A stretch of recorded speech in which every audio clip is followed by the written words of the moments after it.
Okay, we're back. We're live. It's Tuesday afternoon at 3 p.m. And we have Carolyn Sakai with us. She's a psychologist. And welcome to the show, Carolyn. Thank you. Thank you for having me. It's great to have you here. You know, I feel better being near you. You know, the thing is, being a psychologist in Hawaii, I think a lot of people, correct me if you feel otherwise, but a lot of people in Hawaii, they are afraid of psychologists and psychiatrists because they do not like to tell their secret stories. Sure. They don't like to, because it's a small town, because you know everybody. And right. Even with confidentiality assured. Yes. Right. And so I mean, I practiced law for 40 years, and you know, information has a way of getting out in a small town. And people sort of breathe it in. They collect it like information is power. And so in a small town like Hawaii is definitely a small town, people are a little reluctant to tell you their secrets, you know, and that means that they don't like to go to a psychologist or a psychiatrist. Absolutely. And that tells us there are not as many here per capita as there would be in a city on the mainland where you could find real anonymity and not have to worry about it. Yeah? Very true. Yeah. Right. Is it changing? I think it is changing. Actually, one of the things that led me into looking at the innovative modality of therapy that I've been using a lot was because of that very fact, because I was Chief Psychologist at Kaiser, and we're trying to bring our mental health practitioners into the medical teams because of the stigma of going to psychiatry. Even though you call it behavioral health or you change the name, it's still, when they're referred, they're looking at, oh, that's the psychiatry department. And many of those referrals never make it. Yeah. And, you know, it's a very big help for anyone with any chronic illness to be able to reduce the stress and anxiety and depression and trauma and all of the fears, even fears about medical procedures or medical conditions. Sure, there's stress right there. But let me roll it back a little bit. So, as a psychologist, what's the difference between a psychologist and a psychiatrist? The psychiatrist is MD. They're medical doctors. Psychologists. They went through the whole program. Yes. And they were studying to be medical doctors. Mm-hmm. They were not taking any more or less psychology, psychiatry stuff than any other medical candidate. Yeah? Then they have to specialize after that. Mm-hmm. And so in their specialization and then in their residency and internships, they are studying psychiatry. And what is that like? And how does that differ from studying psychology? Well, because they are also prescribing medications. Now, that's changing a little because there are some psychologists, like in the military and places where there aren't enough psychiatrists or MDs, that they can actually study extra studies after their PhD, which clinical psychologists have, to then be able to prescribe some medications. They would work in consultation with a psychiatrist. You have to be specially skilled and specially trained to do psychotherapy. It's not just, I think a lot of people think that if I go into your office and I sit on the couch and I tell you my story, you're my non-judgmental friend, and everybody needs one. Everybody needs a non-judgmental friend. And in the 21st century, there are not so many non-judgmental friends around. A lot of people believe this. I don't know how true it is. I like your thoughts, but having a non-judgmental friend might really help me, and therefore, that's a significant contribution to my mental health if you act as a non-judgmental friend. So the question is, what more can you provide than being just a non-judgmental friend? Usually there's a whole toolbox of different psychotherapy modalities. One is that Rogerian, where they're really giving you the feedback on what you're saying. There's solution-focused therapies. There's cognitive behavioral therapies where they're working on erroneous thinking, more negative thinking that has to be addressed and challenged and corrected. There's Gestalt therapies, existential therapies. There's a whole host of different therapy modalities. So Carolyn, you're telling me this is like when you go to a cancer doctor and he says, well, there's 27 narratives you can follow. Yes. And I'm going to explain each narrative to you. And I'm not going to make a recommendation here. I'm really going to tell you what your options are. And then you ultimately have to decide. And then the patient says, me? I'm supposed to decide among these sophisticated life and death narratives?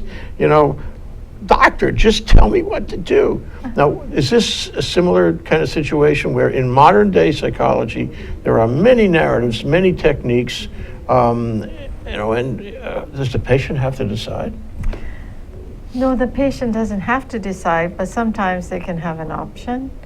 Sometimes they may come in not realizing that there are different modalities, and that when we look at what their problem issue is, whether it's trauma or depression or anxiety or phobias, we may look at what are the treatments that have been found to be the most effective and the most efficient, the fastest, the least painful, the least intrusive. So you don't mind making a recommendation then? I don't mind making a recommendation unless the person comes in and says, I want XYZ therapy. I either had it before, I've heard a lot about it, and I want to try that, then we may work with that. Okay, one more sort of preliminary thought I'd like to explore with you, and that is this. You know, you see all these movies in public art involving torture, deprivation of sensory experience, starvation, isolation, and for that matter, homelessness. Right. All these things tend to erode, you know, a person's good mental health. And at the end of the day, I come away with the thought that, if I do the right or the wrong things, as the case may be, I can make somebody less than mentally healthy. I can undermine somebody's, you know, look, torture. Arthur Kessler, Darkness at Noon, they would come in every day and they would ask somebody his name over and over again. And in interchanging on that question, the prisoner began to doubt that he was the person he identified as. Oh, he began to lose his identity because they repeated the question.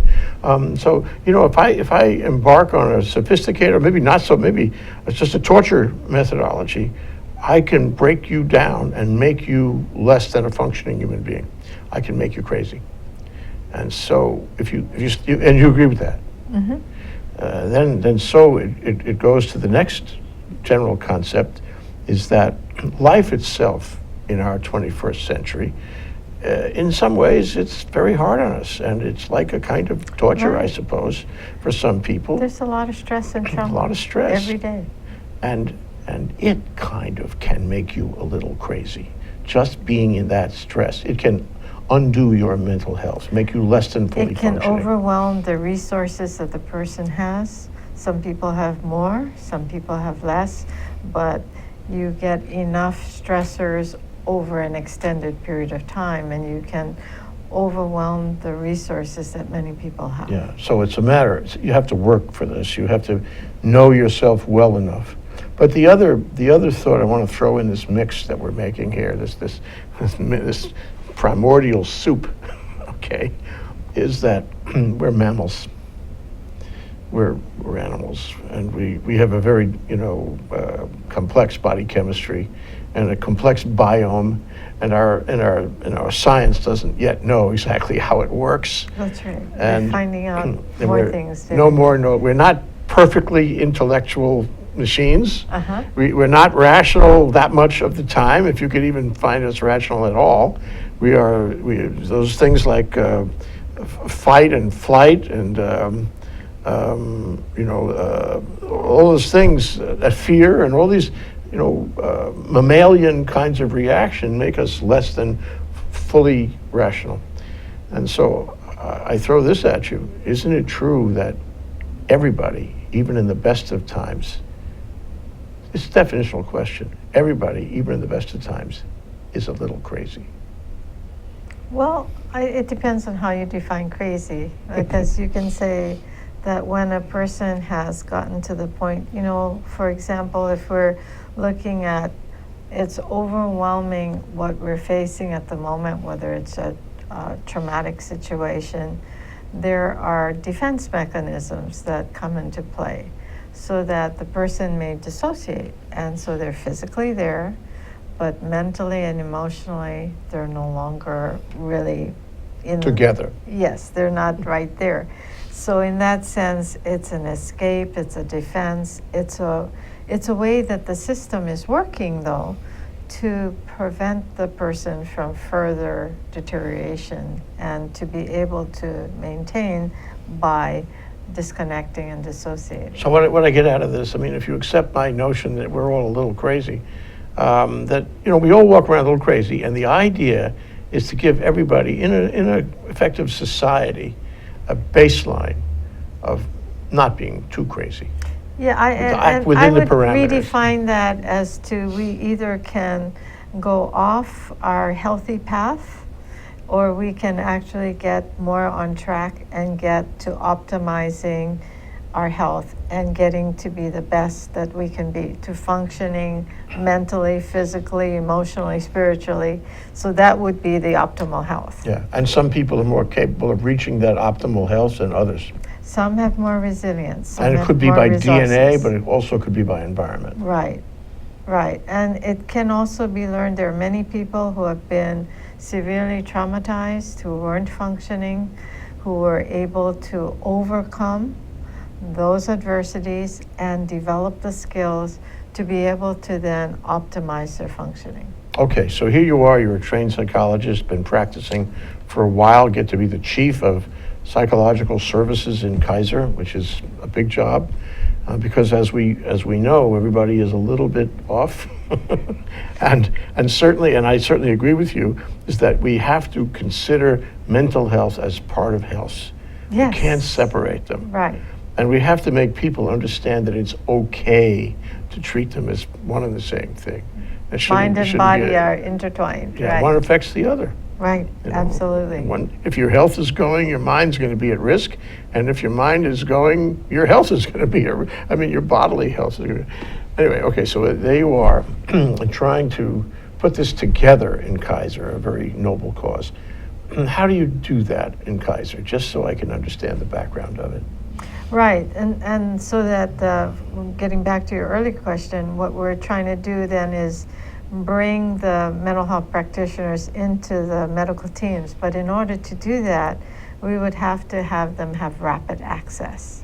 The patients, the doctors would need to be able to get to be seen quickly. Maybe same day, emergency situations or urgent situations, they can walk them over. And within a very reasonable period of time, we can incorporate them into the schedules. It sounds like a great truism, because this is another axiomatic thing that we're finding here, is that mental health requires immediate intervention, sometimes. Sometimes, yes. And you can't, it's not something you put off for a month or two or three. It's something that has to be attended fairly quickly. And it's kind of like if you're getting symptoms of a stroke, if you go in very quickly, you get intervention quickly, you prevent a lot of the sequelae.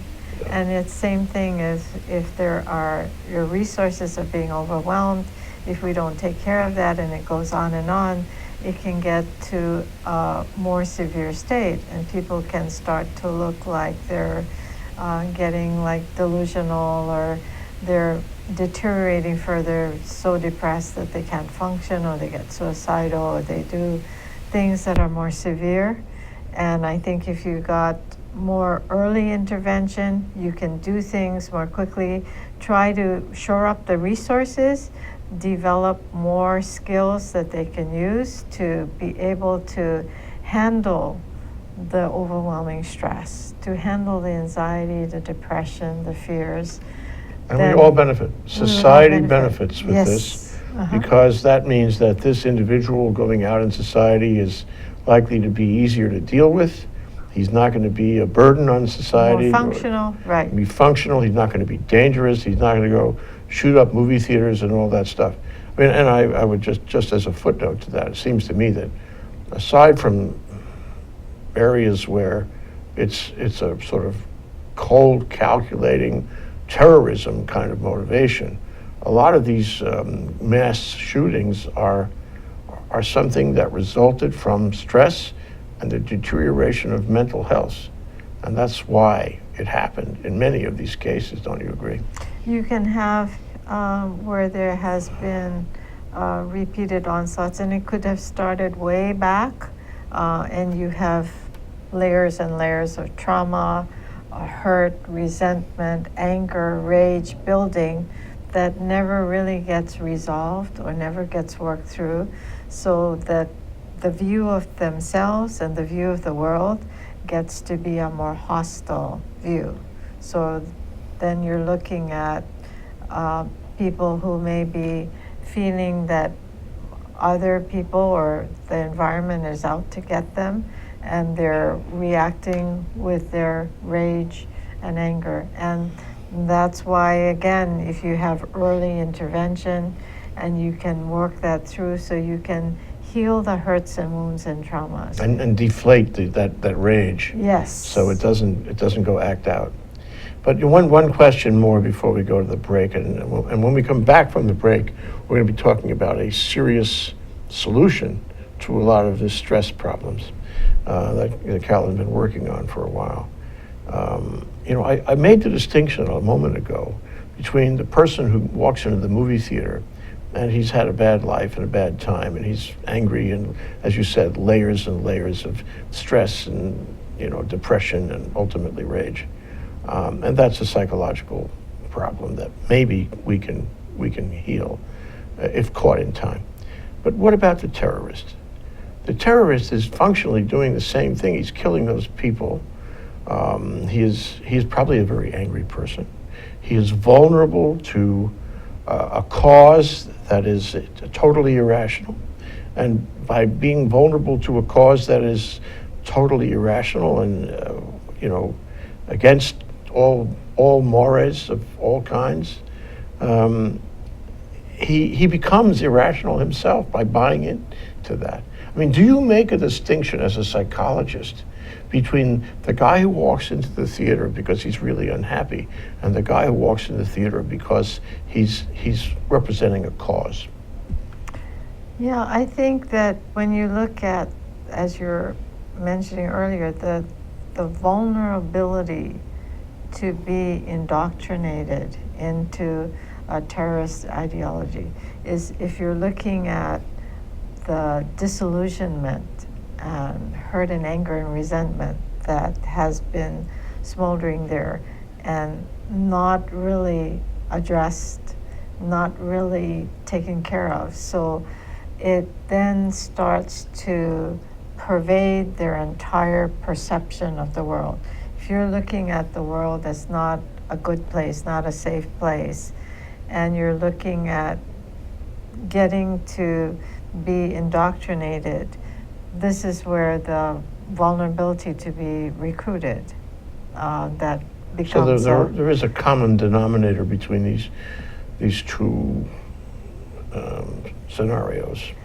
Yeah, and I think that one of the things that we can look at is trying to really address where there is really stress and discontent. There is so much where people are just discouraged and overwhelmed, or you see the rage and anger and resentment. The other thing that doesn't help is if people use drugs or alcohol to numb out or to not experience those feelings, and their judgment and impulse control can be affected. Yeah, it's just cosmetic. What's happening? It's masking.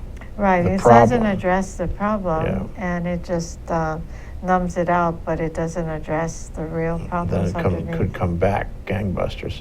We're going to take a short break, and then I'd like to get back into TFT and explore that with you. its development, its methodology, its effect, and ultimately what it can do for us. Okay. We'll be right Very back. good. Carolyn Sakai, a psychologist. Hi, I'm Chris Leatham, and I'd like to invite you to come and watch my show every Wednesday at 3. I'm interested in a variety of issues that have to do with politics and our local business economy. And I'd like to bring on guests who like to talk about everything from technology to social media to what we can be doing to improve our environment. And so I'd like to invite you every Wednesday at 3 to stay and watch my show here with ThinkTech Hawaii. And I'll see you there.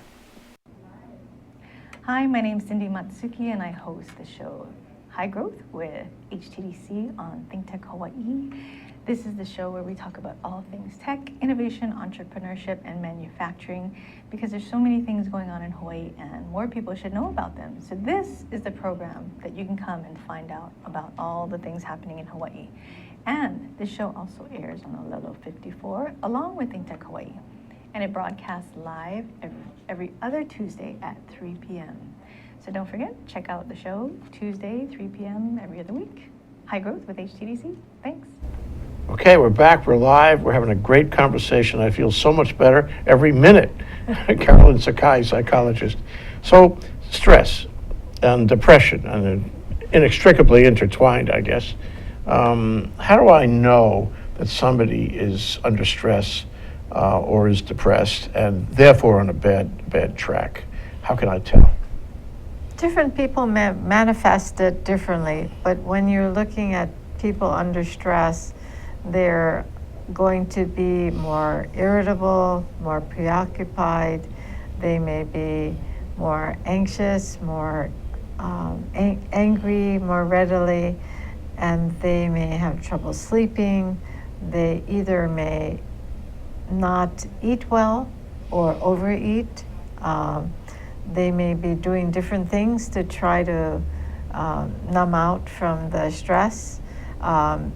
Some things are healthy, like exercising and doing things we'll learn about thought field therapy that can be a healthy stress reduction. But many people are becoming more, they may start to either isolate more because they can't handle being around people or being asked about things, or they may be, when they're around people, they're not their usual selves. They're more hostile, more irritable, more angry. There's more tension. And they can blow up. Yes, and they can blow up. And a lot of times it's manifested physically, because with stress you have an elevation of the cortisol because you have the fight or flight reaction. With that elevation of cortisol, you're going to have an increase in blood pressure, so they may have more elevated blood pressure. The blood cholesterol may go high, the blood sugar may be changing, so we get more prone to our big physical factors like diabetes, heart disease. You can even be Sure. more, your immune function goes down. Well established, isn't it? It's well established in medicine. And I was joking before the show to say that stress is the inflammation of your mental health. Yes, Which is never good for you. Right. So you have lots of options. You know, you've mentioned exercise would be an option, take the stress off. Drugs, another option. Query whether those drugs are really effective. You know, you never know in high-tech drug land, and you never know when you mix a lot of drugs together, you get a cocktail with, with side effects that Right. maybe have not been identified by science just yet. So you may get unpredictable results. But there are other ways too, and a psychologist has a whole array of possibilities. Can you talk about some of them? Yes, there's the one that my favorite is thought field therapy, which was developed by a clinical psychologist who passed away the other year, Dr. Roger Callahan. He was a clinical psychologist in Michigan, and he was treating a person with a severe water phobia. She couldn't even take a bath or a shower, and she couldn't even go near bodies of water or be out in where there was a rain. And he had been treating her for about a year with the traditional you know, the psychotherapy, desensitization, psychotherapy. sit on the couch and right, yeah. and desensitize. And she had gotten to the point where she could get to be close to a pool of water, you know, like a swimming pool. But she couldn't go closer because she said, "Oh no, my stomach gets too upset. I can't go closer."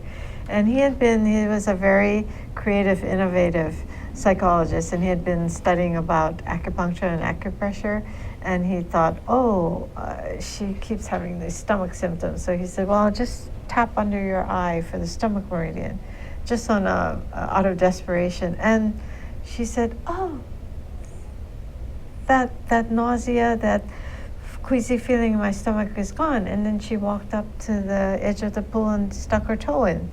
And after that, he got fascinated with, wow, this can help with the water phobia. What else? And so he devoted the rest of his life to developing thought field therapy. So it was an accident. I mean, It's he sort of wasn't sure like- what was going to happen. No, yeah, he was just experimenting and found that, wow, it worked. And then he became quite enamored with it and devoted the rest of his life to developing thought So, field therapy. am I right to think that his exploration into this was to identify what part of the body would affect what state of mind? In other words, if I want to deal with a water phobia, I would press here. If I want to deal with an acrophobia, I would press there. I mean, is that the way his research went? He actually started looking at different phobias and found the anxiety treatment, the same thing that worked with anxiety, worked very well. And that was the stomach and the spleen and the kidney meridians. But there are some exceptions and some different things too. And he took data on this. Yes. He wrote it down. He was keeping meticulous data. Yeah, that's very interesting.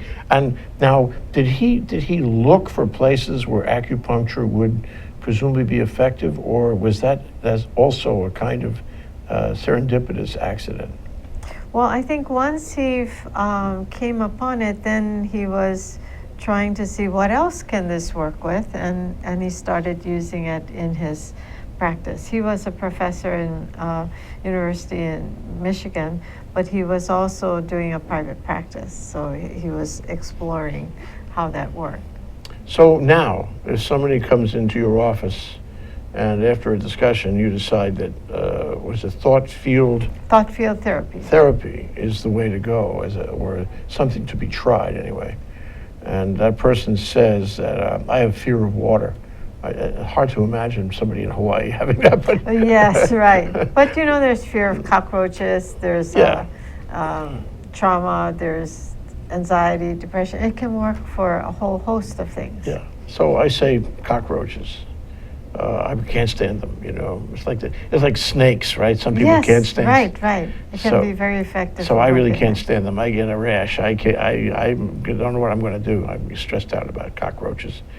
Do you know where I have to apply pressure? Do you know the sequence? Yes, there is a standard algorithm that has been found to work for about 80% of the people. So, and it's in the books. What book? Let's talk about the book. The Overcoming Adversity. Okay, I'm going to point this is at the about camera. how So this is energy the book. tapping Can you come in close on this? Can you do that? transforms life's worst experiences. So we have the common algorithms in there, and we also have how to do the therapy in it. Mm-hmm. And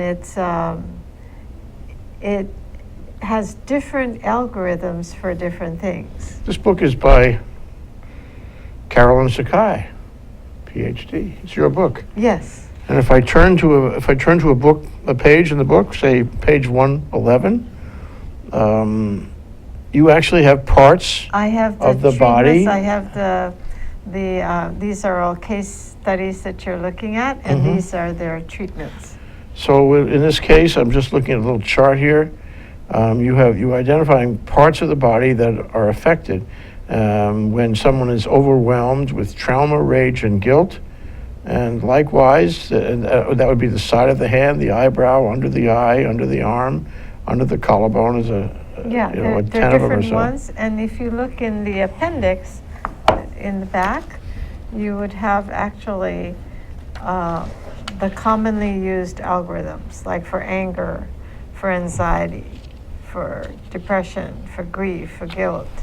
This is in the appendix in the back, Appendix C.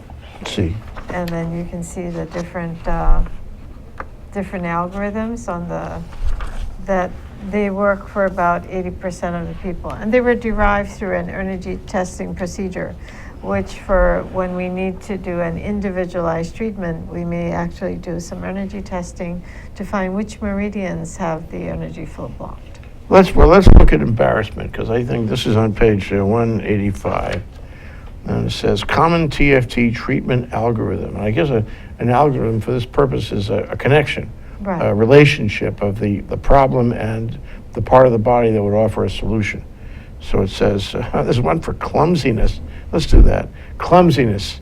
And the reference is collarbone breathing.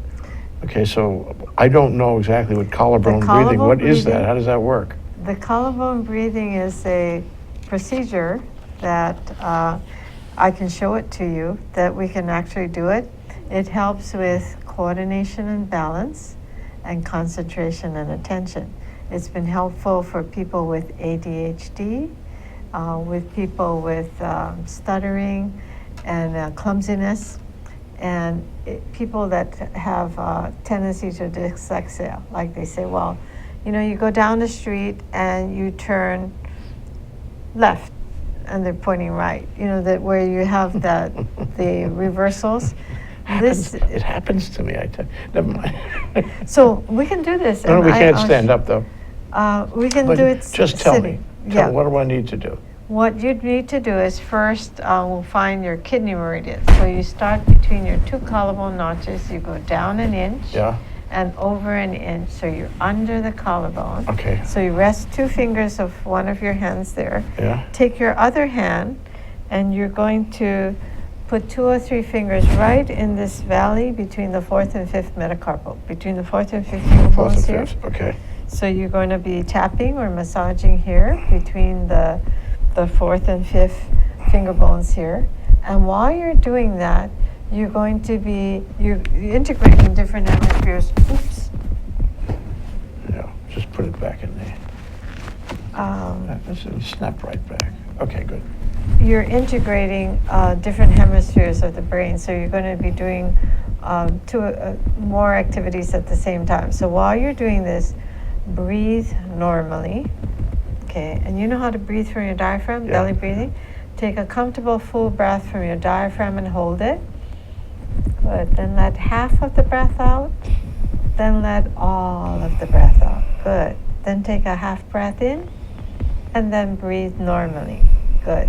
Now walk your fingers over under the other collarbone.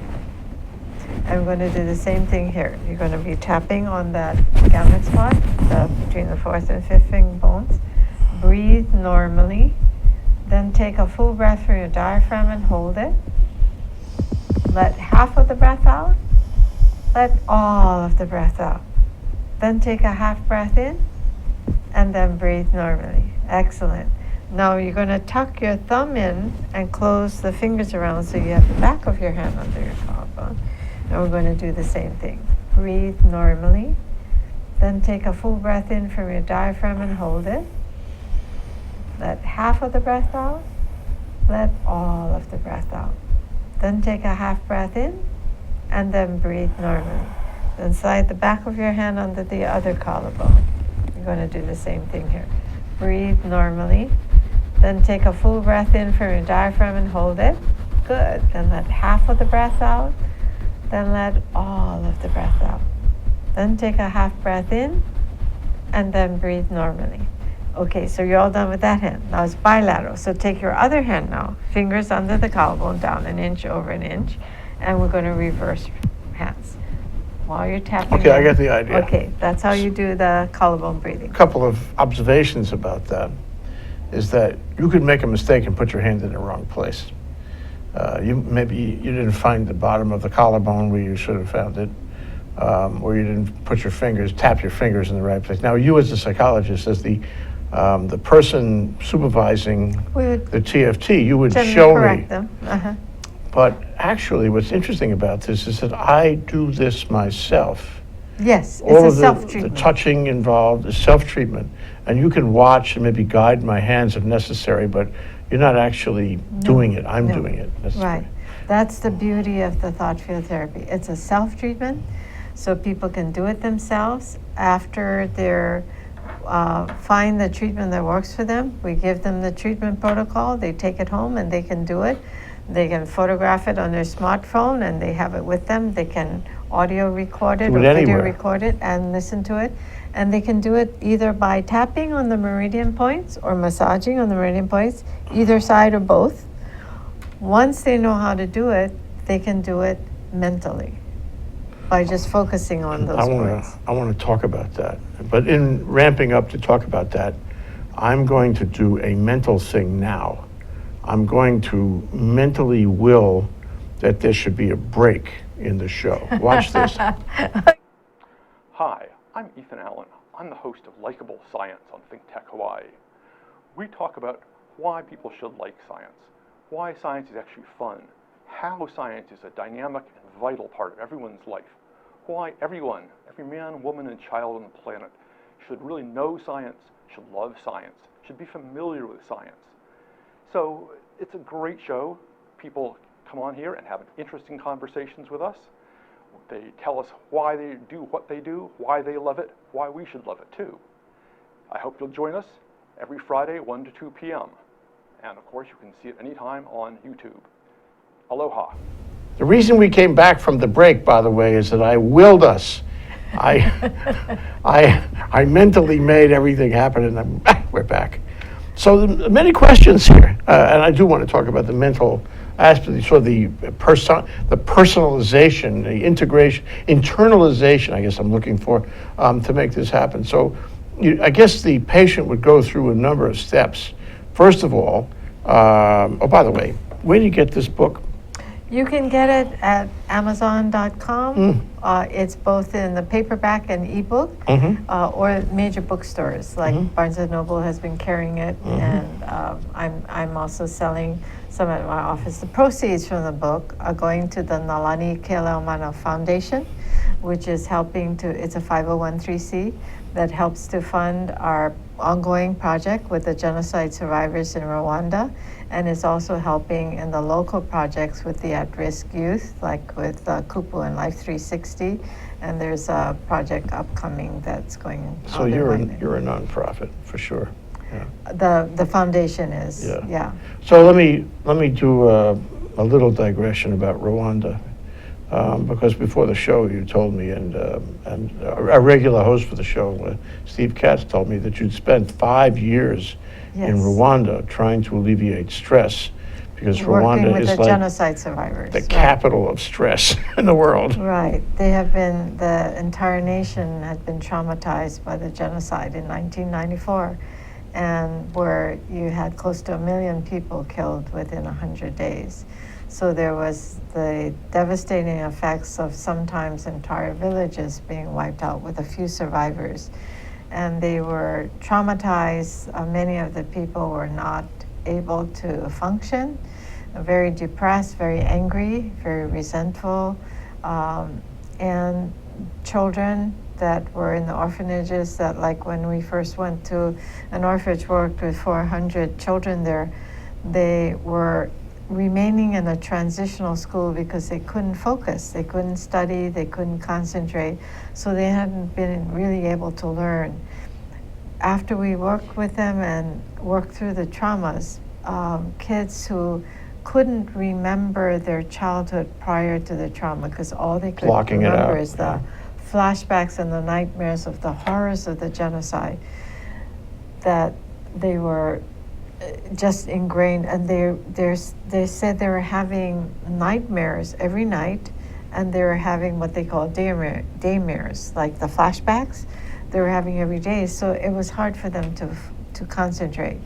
After they worked through the traumas, they started laughing and smiling because they could remember playing with their parents, siblings, and friends. The good memories. The good memories came in, and they were able to, when we did 3 months, 6 months, 1 year follow-up, the PTSD symptoms, trauma symptoms remained at remission, the anger and rage too, and they were learning.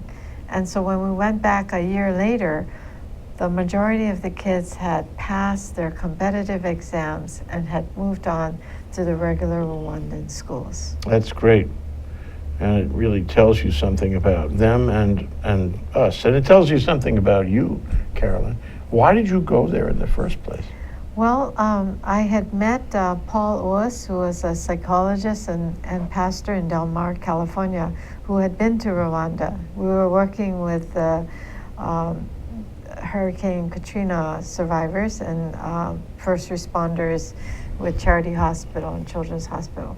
And he told us that, a place that really needs the trauma treatment services is Rwanda. He said the entire nation has been devastated, and it could really help to make a difference.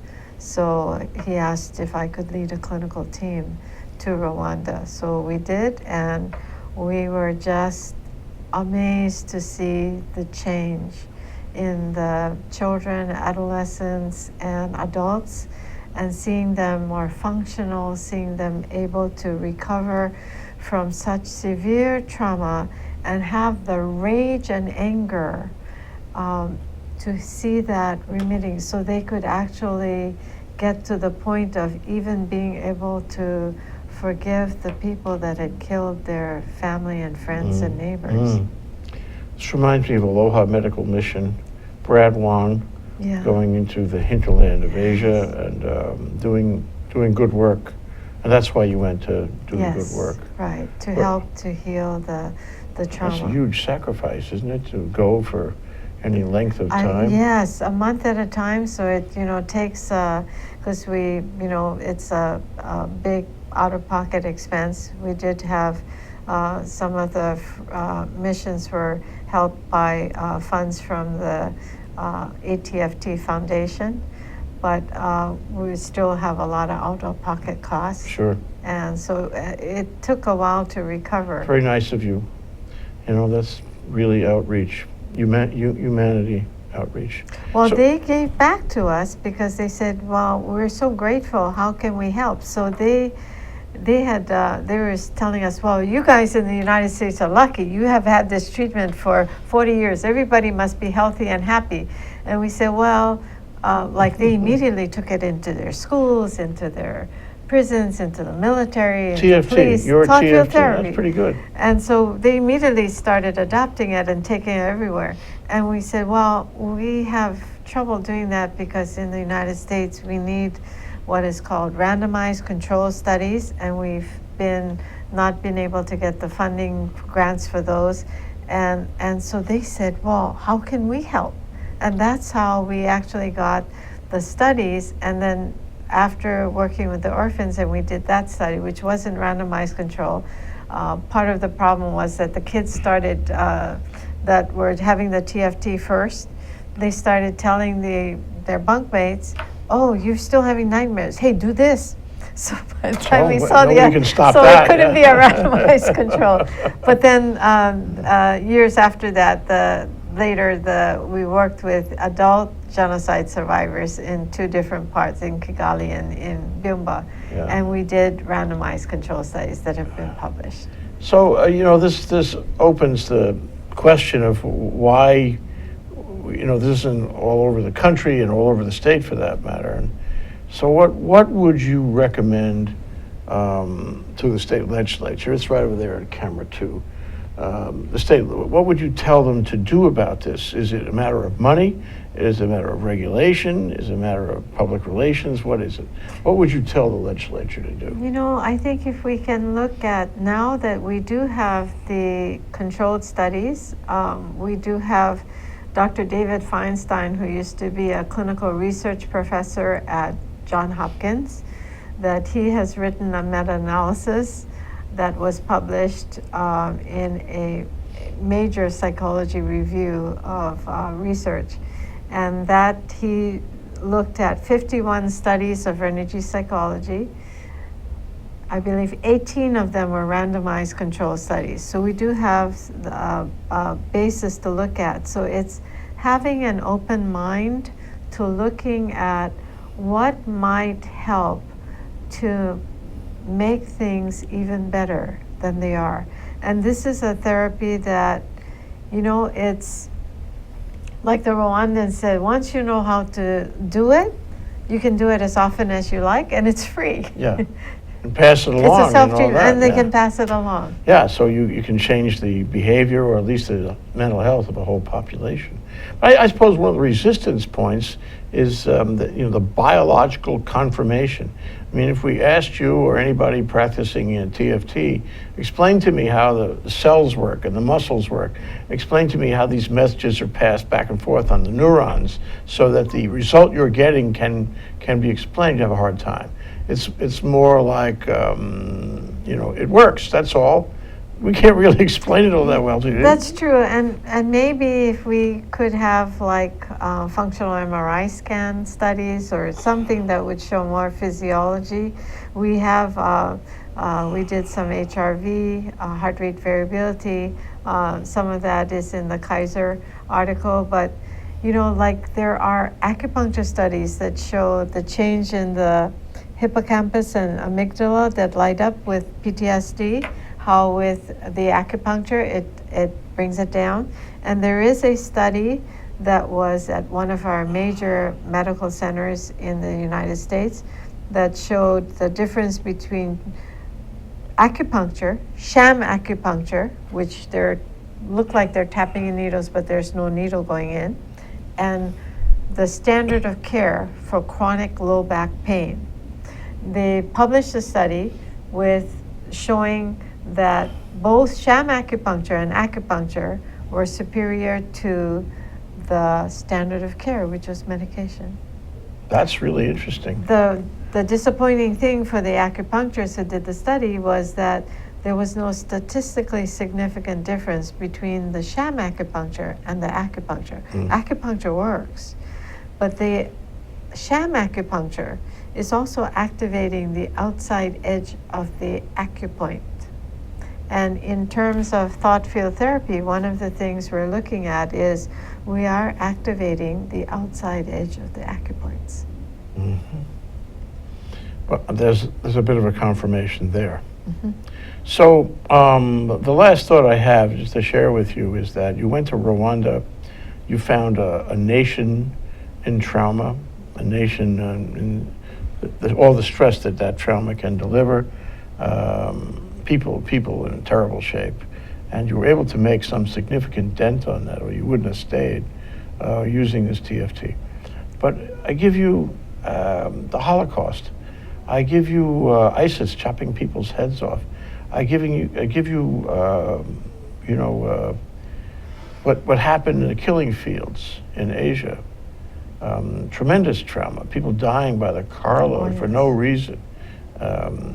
And this would be useful in dealing with the fallout that in the next generation that follows this kind of genocide. Mass scale trauma. And this is something that we're looking at. This has the potential to help to heal with mass scale trauma. We've seen that in Rwanda, like one of the mayors told us before we came, he said he would, try to wave and smile at people and greet them, and they were very depressed, angry, debilitated. They didn't wave back or they didn't smile back. And he said, after the dream, he said, it was a transformation. He said, they were waving back, they were smiling, they were greeting him, and he said, my goodness, it's a transformation, and they became more productive. Police said the domestic violence even went down. And so we're looking at a change, a transformation, if you can heal the hurts and the resentments and the anger and the trauma.